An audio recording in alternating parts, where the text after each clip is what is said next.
It happened in a moment she never saw coming.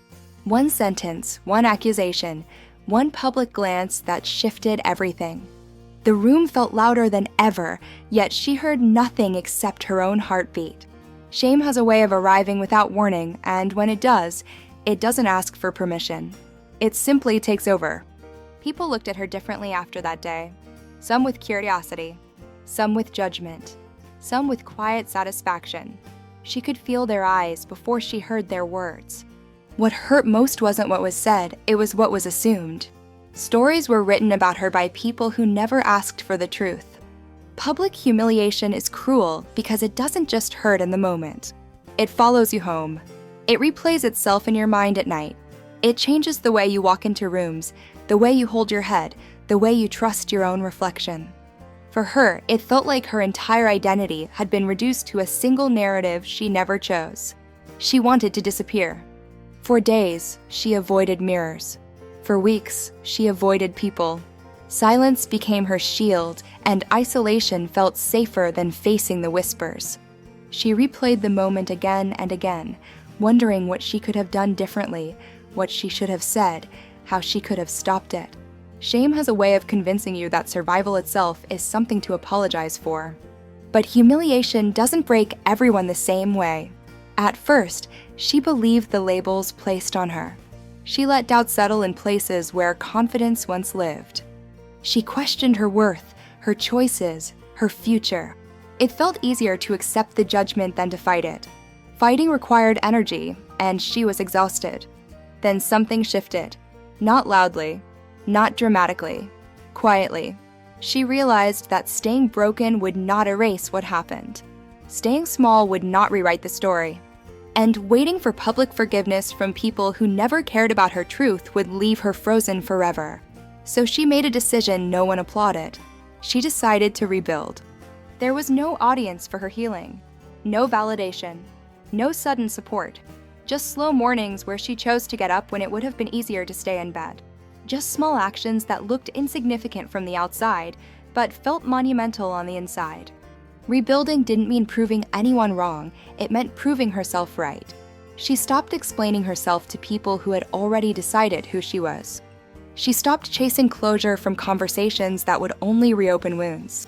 Instead, she turned inward and asked the hardest question of all: who am I without their opinion? The answer didn't come quickly. Rebuilding after humiliation is not about reclaiming your reputation, it's about reclaiming your identity. She had to separate her truth from the noise, her values from the judgment, her future from her past.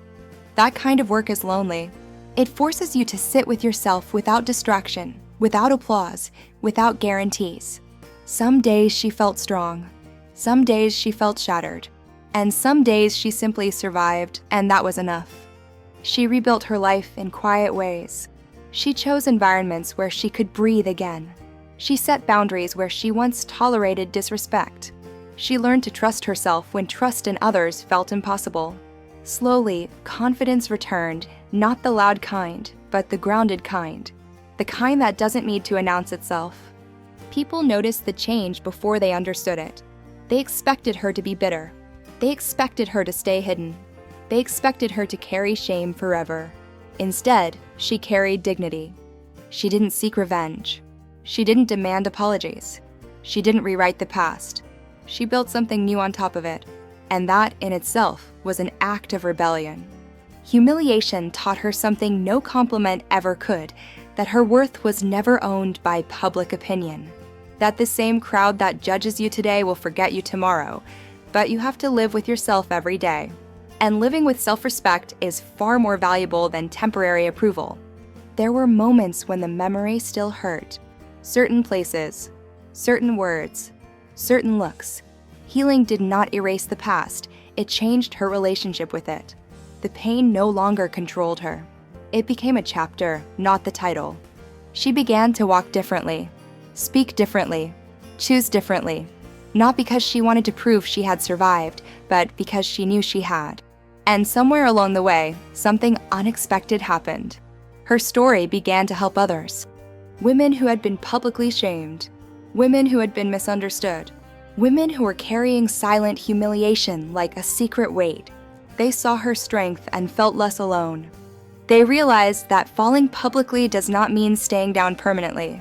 That rebuilding doesn't require permission. That dignity can be reclaimed, even when your name has been dragged through places you never belonged. She never erased what happened. She outgrew it. Public humiliation tried to define her, but it failed, because she refused to let one moment speak louder than a lifetime of courage. She learned that resilience is not about how quickly you rise, it's about whether you choose to rise at all. If you've ever been humiliated, shamed, or judged in ways that felt unbearable, let this be a reminder: your lowest moment does not get to be your final identity. You are allowed to rebuild quietly. You are allowed to heal privately. And you are allowed to come back stronger without explaining how you did it. Rebuilding is not about being seen again. It's about seeing yourself clearly.